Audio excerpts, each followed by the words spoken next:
Hello friends, welcome to my YouTube channel. My name is Harjeet Kaur. हम discuss कर रहे थे ज्योग्राफी और ज्योग्राफी के अंदर हम जो डिस्कस कर रहे थे टॉपिक वो था अर्थ मूवमेंट। अर्थ मूवमेंट के अंदर हमने पढ़ा था कि अर्थ एक तो रोटेट कर रही है, रोटेशन के बारे में हमने पढ़ा था, और दूसरा हमने रेवोल्यूशन के बारे में पढ़ा था। दो मूवमेंट्स के बारे में यहाँ पे हमने पढ़ा था। अर्थ जो रोटेट कर रही है वो रोटेट कर रही है अपनी एक्सिस पे, around the axis earth rotate कर रही है। और दूसरा जो रेवोल्यूशन हो रही है, रेवोल्यूशन हो रही है around the sun. Earth revolve कर रही है around the sun and rotate कर रही है अराउंड द एक्सिस।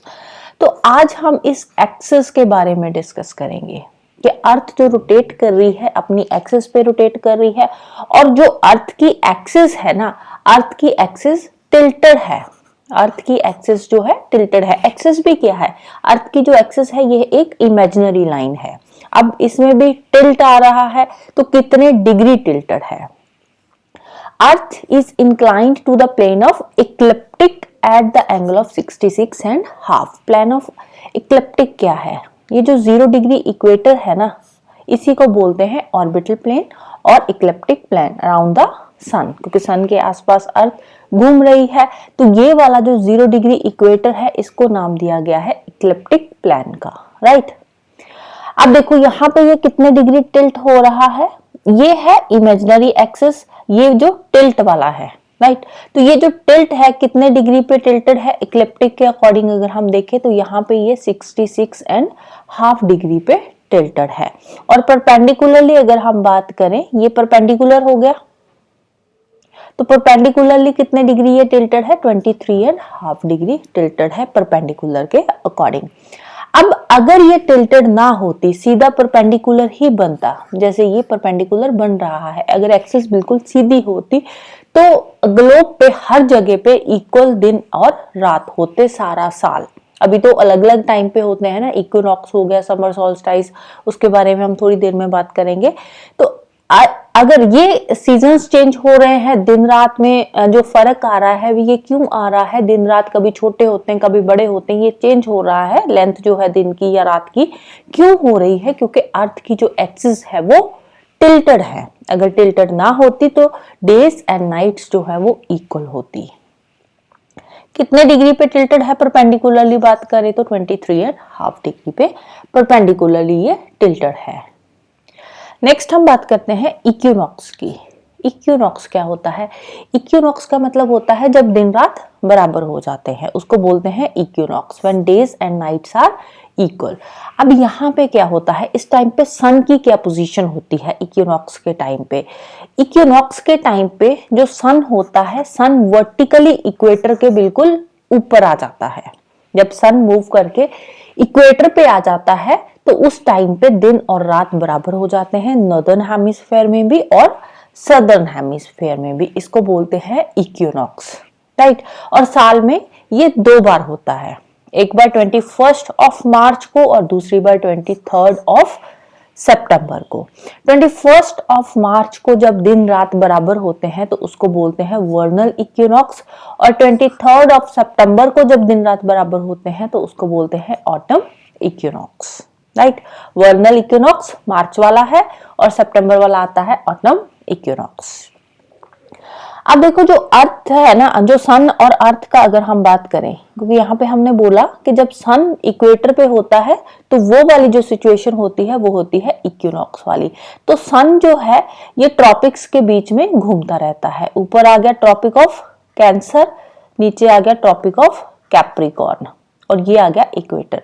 तो सन क्या है? यहाँ पे इक्वेटर पे आएगा तो इक्विनॉक्स होएगा, इसके बाद ये नॉर्थ की तरफ मूव कर रहा है, ट्रॉपिक ऑफ कैंसर पे जाएगा, और यहीं से ये फिर से वापस आएगा। सन वापस कहाँ तक पहुंचता है? कैप्रिकॉर्न तक पहुंचता है, और इसी से फिर से वापस चला जाता है। तो ट्रॉपिक ऑफ कैंसर और ट्रॉपिक ऑफ कैप्रिकॉर्न के बीच में ही सन घूमता रहता है, ना तो ट्रॉपिक ऑफ कैंसर से ऊपर जाता है ना ट्रॉपिक ऑफ कैप्रिकॉर्न के नीचे जाता है, राइट। तो इक्विनॉक्स के बारे में हमने पढ़ लिया। इसके बाद आता है समर सोल्स्टिस।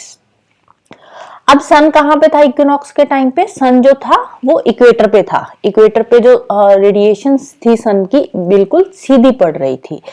अब इसके बाद क्या हुआ? जो सन है, सन पहुंचा नदर्न हेमिस्फेयर में। नदर्न हेमिस्फेयर में कहां पे? ट्रॉपिक ऑफ कैंसर पे, राइट। तो मार्च इक्विनॉक्स के बाद जो सन है, सन मूव करता है नॉर्थ की तरफ। मार्च के बाद सन मूव करता है नॉर्थ की तरफ।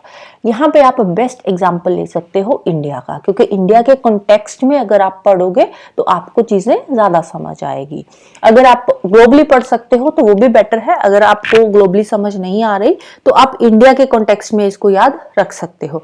अब मार्च के बाद में क्या होता है इंडिया की, अगर हम बात करें नदर्न हेमिस्फीयर की, वैसे तो पूरी ही बात करेंगे, तो इंडिया में धीरे धीरे गर्मी आनी शुरू होती है। तो मतलब कि क्या हो रहा है, जो सन है, सन नॉर्थ की तरफ मूव कर रहा है, ट्रॉपिक ऑफ कैंसर की तरफ मूव कर रहा है। इसी वजह से जो नदर्न हेमिस्फीयर है वहां पे समर्स आने धीरे धीरे शुरू हो जाते हैं। और एक टाइम ऐसा आता है जब सन पहुंच जाता है ट्रॉपिक ऑफ कैंसर पे। कब पहुंचता है ट्रॉपिक ऑफ कैंसर पे? ये ट्रॉपिक ऑफ कैंसर पे पहुंचता है 21 ऑफ जून को, और इस टाइम पे आता है समर सोल्स्टाइस। 21 ऑफ जून को समर सोल्स्टाइस आता है। अब इस टाइम पे 21 ऑफ जून को नदर्न हेमिस्फीयर में लॉन्गेस्ट डे और शॉर्टेस्ट नाइट होती है। दिन सबसे लंबा होता है और रात सबसे छोटी होती है 21 ऑफ जून को। और सदर्न हेमिस्फीयर की बात करें तो वहां पे उल्टा होता है। सदर्न हेमिस्फीयर में दिन सबसे छोटा होता है और रात सबसे लंबी होती है 21 ऑफ जून को, राइट। अब देखो यहाँ पे जो कंडीशंस है ना, वो सदर्न हेमिस्फीयर की बिल्कुल उल्टी हो जाएगी, नदर्न और सदर्न की, क्योंकि सन नदर्न हेमिस्फीयर में पहुंचा हुआ है और नदर्न हेमिस्फीयर में समर सोल्स्टाइस है, दिन सबसे लंबा है, रात सबसे छोटी है। तो सदर्न हेमिस्फीयर में जो कंडीशंस है वो बिल्कुल ऑपोजिट हो जाएगी, राइट। इसके बाद आता है विंटर सोल्स्टाइस। अब इस टाइम पे जो सन है ये पहुंच चुका है ट्रॉपिक ऑफ कैप्रिकॉर्न पे। अब यहाँ पे क्या है, यहाँ पे जो नदर्न हेमिस्फीयर है वहां पे आ जाते हैं विंटर्स, सर्दियां शुरू हो जाती है विंटर सोल्स्टाइस के टाइम पे। यहाँ पे पूरी ठंड होती है 22 ऑफ दिसंबर को। डेट कौन सी है इसकी? 22 ऑफ दिसंबर। तो 22 ऑफ दिसंबर को सन पहुंचता है बिल्कुल ट्रॉपिक ऑफ कैप्रिकॉर्न के ऊपर, जिसको बोलते हैं विंटर सोल्स्टाइस। तो इस टाइम पे सदर्न हेमिस्फीयर में गर्मी पड़ रही होती है और सदर्न हेमिस्फीयर में दिन सबसे लंबा होता है 22 ऑफ दिसंबर को और रात सबसे छोटी होती है, और नदर्न में उल्टा होता है। इंडिया में भी हम बात करते हैं ना कि 22 ऑफ दिसंबर को दिन सबसे छोटा होता है और रात सबसे बड़ी होती है। तो नदर्न हेमिस्फीयर में, पूरे के पूरे नदर्न हेमिस्फीयर में ही ऐसी कंडीशन जो हो उस टाइम पे होती है ट्रॉपिक ऑफ कैंसर पे, राइट। विंटर सोल्स्टाइस पे, ट्रॉपिक ऑफ कैंसर पे 22 ऑफ दिसंबर को दिन सबसे छोटा होता है, रात सबसे लंबी होती है। तो इसको हमने यहाँ पे एक समरी की फॉर्म में भी लिखा हुआ है। नदर्न हेमिस्फीयर का लॉन्गेस्ट डे कौन सा है? 21 ऑफ जून। सदर्न में उल्टा होता है। शॉर्टेस्ट डे 22 ऑफ दिसंबर, और इक्वल कौन सा होता है? इक्वल होता है 21 ऑफ मार्च एंड 23 ऑफ सितंबर को।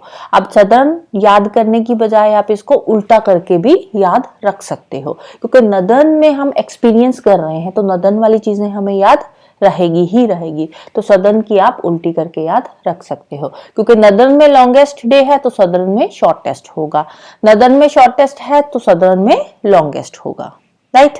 तो 21 of June longest day, 22 of December shortest day, और इक्वल कब होता है? 21 ऑफ मार्च एंड 23 ऑफ सितंबर को। नेक्स्ट हम बात करते हैं सीजन्स की। अब सीजन्स क्यों चेंज होते हैं? क्लाइमेटिक कंडीशंस के अकॉर्डिंग। जैसे जैसे मौसम चेंज होता है, वेदर कंडीशंस चेंज होती है, क्लाइमेटिक कंडीशंस चेंज होती है, तो उस अकॉर्डिंग, वेदर कंडीशंस तो नहीं बोलेंगे, क्लाइमेटिक कंडीशंस ही बोला जाएगा। जैसे जैसे क्लाइमेटिक कंडीशंस चेंज होती है उसके अकॉर्डिंग ही जो सीजन्स हैं वो भी चेंज होते रहते हैं। सीजन्स क्यों चेंज होते हैं? क्योंकि अर्थ की एक्सिस टिल्टेड है, जिसकी वजह से जो सोलर रेडिएशंस की इंटेंसिटी है या ड्यूरेशन है वो चेंज होती है। सोलर रेडिएशंस की इंटेंसिटी चेंज होगी, ड्यूरेशन चेंज होगी, तो उस हिसाब से जो सीजन है वो भी चेंज होगा ही होगा। तो मेजरली यहाँ पे 4 सीजन्स के बारे में हम डिस्कस करेंगे। कौन कौन से हैं? सबसे पहले आता है स्प्रिंग सीजन। स्प्रिंग सीजन कब होता है? जब सन जो है वो बिल्कुल इक्वेटर पे होता है, when the sun is directly overhead the equator.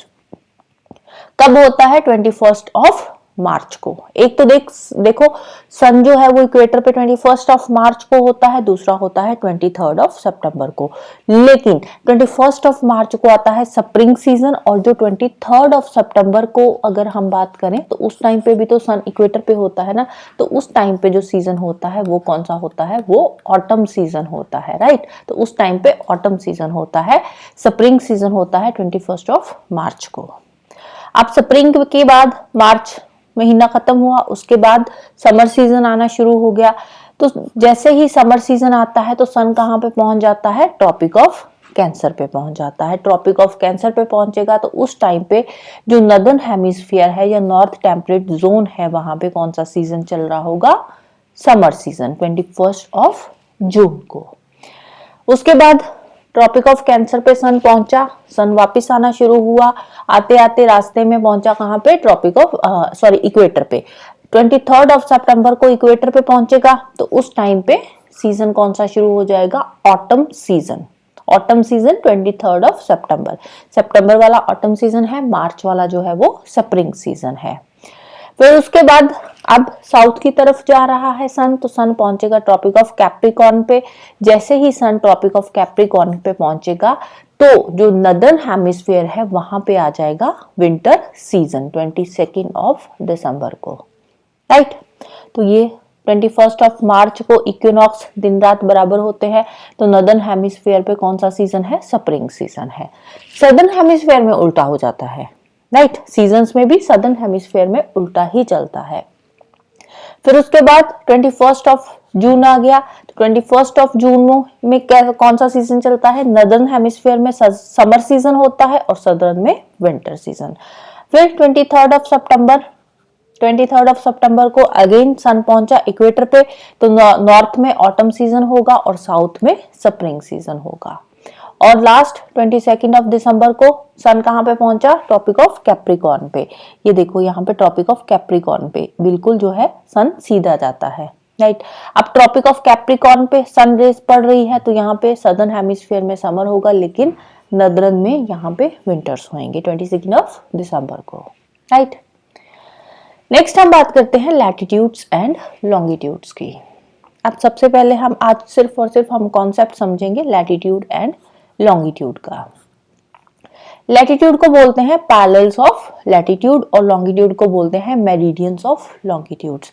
ये अर्थ पे इमेजिनरी लाइंस है। लैटिट्यूड वाली लाइंस कौन सी है, ये जो आपको 0 डिग्री इक्वेटर हो गया या इसके पैरेलल जितनी भी लाइंस है, ये लैटिट्यूड वाली लाइंस है, जो लिटी हुई लाइंस है। आप इसको याद रख सकते हो नाम से, लैटिट्यूड जो ऐसे लिटी हुई लाइंस है, इसको बोलते हैं पैरेलल्स ऑफ लैटिट्यूड। तो इक्वेटर से ये शुरू होता है, 0 डिग्री इक्वेटर वाला सबसे बड़ा सर्कल होता है। उसके बाद जैसे हम टुवर्ड्स नॉर्थ या टुवर्ड्स साउथ जाते हैं तो ये जो सर्कल है इनका साइज छोटा होता जाता है और नॉर्थ और साउथ पोल पे एक पॉइंट ही रह जाता है। दूसरे आते हैं लॉन्गिट्यूड्स। लॉन्गिट्यूड्स जो सीधी खड़ी लाइंस है, लॉन्ग लाइंस की तरह आप इसको याद रख सकते हो। तो ये आ गई लॉन्गिट्यूड की लाइंस, ये वाली जो है, ये सारे के सारे लॉन्गिट्यूड्स है। और जो लॉन्गिट्यूड्स होते हैं ये सेमी सर्कल्स होते हैं, राइट। तो आगे हम पढ़ते हैं लैटिट्यूड्स के बारे में। लैटिट्यूड्स क्या है, इनको पैरेलल्स ऑफ लैटिट्यूड भी बोलते हैं और ये एक सर्कल की तरह बनाते हैं। जैसे ये ग्लोब है तो ग्लोब पे क्या बनेगा, एक पूरा का पूरा ये सर्कल बनाती है जो लैटिट्यूड की लाइंस होती है, राइट। तो ये एक सर्कल बनाती है। और अर्थ का जैसे 0 डिग्री है, 0 डिग्री पे पूरा का पूरा एक सर्कमफेरेंस हो जाएगा सर्कल का, और ये सर्कमफेरेंस इक्वेटर पे तो सबसे बड़ा होगा, और जैसे ही हम टुवर्ड्स द नॉर्थ पोल या टुवर्ड्स द साउथ पोल जाते हैं तो ये जो सर्कल है ये छोटे होते जाते हैं और नॉर्थ एंड साउथ पे जाके ये क्या रह जाते हैं, एक पॉइंट की तरह ही रह जाते हैं। और यहाँ पे जो 2 सर्कल बन रहे हैं ना, जैसे 0 डिग्री इक्वेटर पे हो गया, उसके बाद 1 डिग्री 2 डिग्री 3 डिग्री पे आ रहा है, तो ये जो 2 लैटिट्यूड्स होते हैं, जैसे ये वाला हो गया 0 डिग्री, इसके फिर ऊपर वाला 1 डिग्री पे, 2 डिग्री पे, 3 डिग्री पे, तो इनके बीच का जो डिस्टेंस होता है ये हमेशा इक्वल ही रहता है, राइट। ये पूरा का पूरा इक्वल ही रहेगा, जहां पे भी मर्जी देख लो, यहाँ पे देख लो, यहाँ पे देख लो, तो हर जगह ये इक्वल रहेगा इनके बीच का जो डिस्टेंस है।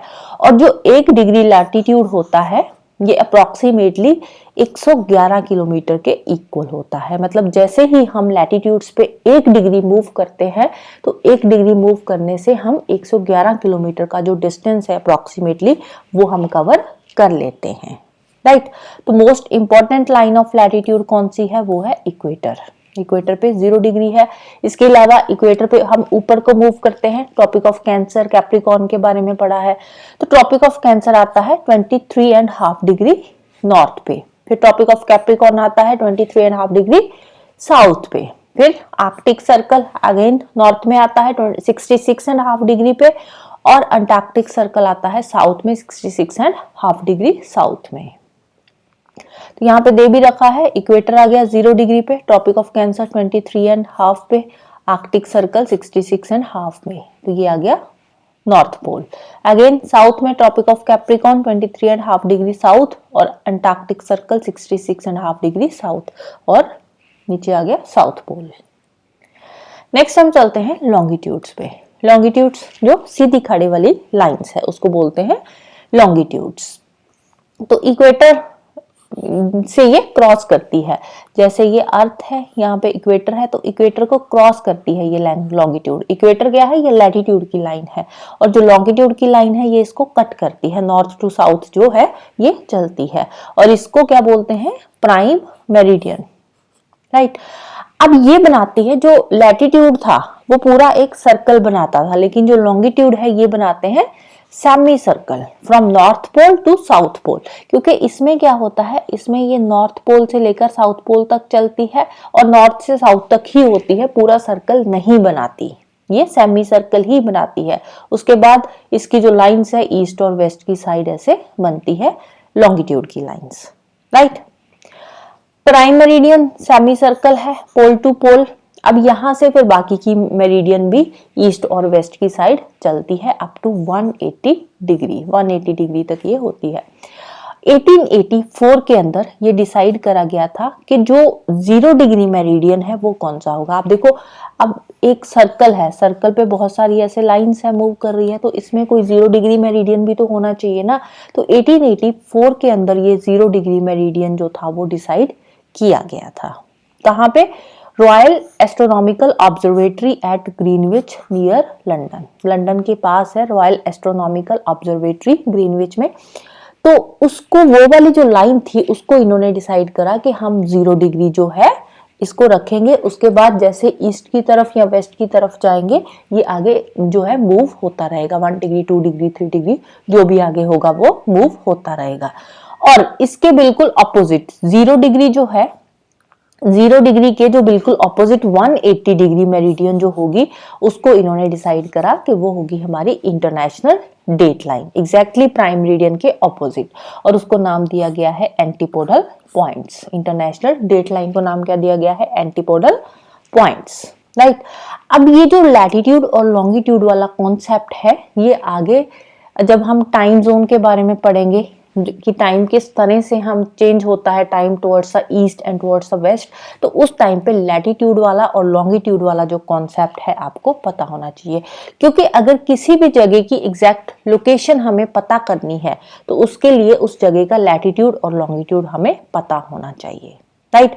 लॉन्गिट्यूड के अकॉर्डिंग ये टाइम चेंज होता है towards the east and west. जैसे हम ईस्ट की तरफ जाते हैं जो टाइम है वो ऐड होता जाता है और वेस्ट की तरफ ये माइनस होता जाता है, और ये 0 डिग्री से स्टार्ट करते हैं हम अपनी टाइम जोन को, right. So that's all for today, hope you like this video, thank you, bye bye and have a nice day.